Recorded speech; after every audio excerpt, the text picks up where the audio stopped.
تم گھبراتے کیوں ہو مقدر کے فیصلوں پر؟ کیا تم نہیں جانتے تمہارا رب غفور الرحیم ہے؟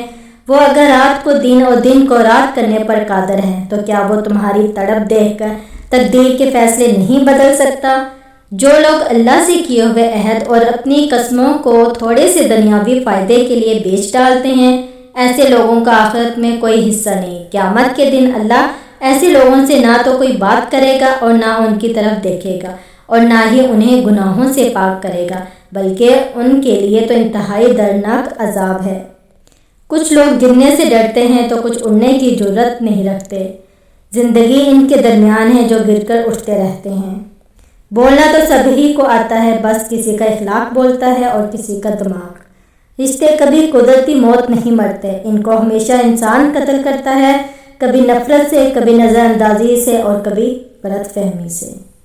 لوہا کبھی خراب نہیں ہوتا، وہ ہمیشہ اپنا ہی زنگ سے برباد ہوتا ہے۔ اسی طرح انسان کو کوئی برباد نہیں کر سکتا، اس کی سوچ اور دوسروں سے امیدیں ہی اسے برباد کرتی ہیں۔ یہ عارضی زندگی در حقیقت آپ کے اخلاق کا امتحان ہے، اور اس امتحان کا سب سے بڑا میدان آپ کا اپنا گھر ہے۔ تمہارا بہترین دوست تمہارا اللہ ہے، جو بغیر کچھ کہے تمہارے حال سے واقف ہے۔ آج اگر قرآن کو پڑھو گے تو کل قبر میں وہ تمہارا دوست بن کر سامنے آ جائے گا، تمہارے حق میں سفارش کرے گا۔ قرآن پاک بار بار کہتا ہے، نا امید نہ ہو، کمزور نہ پڑو، غمگین نہ ہو، اللہ پاک ہر چیز پر قادر ہے۔ اللہ کی محبت کے علاوہ دنیا کی ہر محبت دکھ دیتی ہے۔ جو دعا قبولیت میں وقت لیتی ہے، پھر وہ قبول ہو جانے پر وقت ہی بدل دیتی ہے۔ غم کی زندگی میں سب سے بڑی اہمیت یہ ہے کہ غم دل کو بہت نرم کر دیتا ہے۔ اگر غم نہ ہوتے تو انسان پتھر ہی رہتا۔ کچھ چیزیں بہت عرصے بعد بھی پلٹ کر شرمندہ کرنے آتی ہیں، خاص طور پر کسی کو دیا ہوا دھوکہ یا کسی سے بولا ہوا جھوٹ۔ خاموشی اختیار کر لیں مگر گلہ مت کریں، گوشہ نشین ہو جائیں مگر اپنا معیار مت گرائیں۔ عزت نہ ملے تو کنارہ کشی بہتر ہے، لیکن وقت کی بھیک نہ مانگے، کیونکہ عزت اور محبت کے بغیر کسی بھی رشتے کا وجود نہیں۔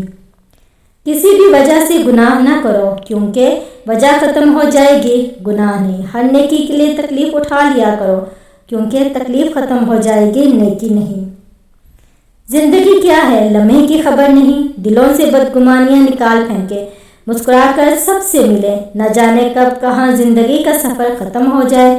ہم آج ہیں، کل تھے اور ہو جائیں گے۔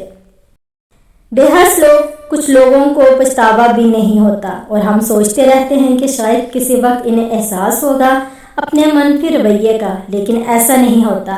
یہ پچھتاوے بھی ظرف والوں کے لیے ہوتے ہیں۔ بے حس لوگوں کے پاس صرف اپنا آپ ہوتا ہے۔ جو شخص برے لوگوں کے ساتھ احسان کرتا ہے وہ خود بھی ان کے شر سے محفوظ نہیں رہتا۔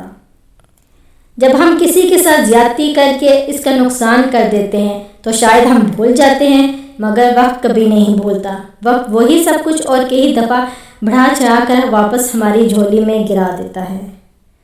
دوسروں کے پردہ رکھنا سیکھو، ان کے عیبوں پر نظر مت رکھو، کیونکہ گندگی پر ہمیشہ مکھی ہی بیٹھتی ہے، تتلی نہیں۔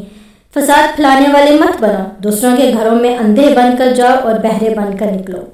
کبھی کبھی چپ رہنا شکایت کرنے سے زیادہ بہتر ہوتا ہے، کیونکہ جن کو ہماری شکایت سے فرق نہیں پڑتا ان کے سامنے اپنے الفاظ ضائع کرنے کا کیا فائدہ۔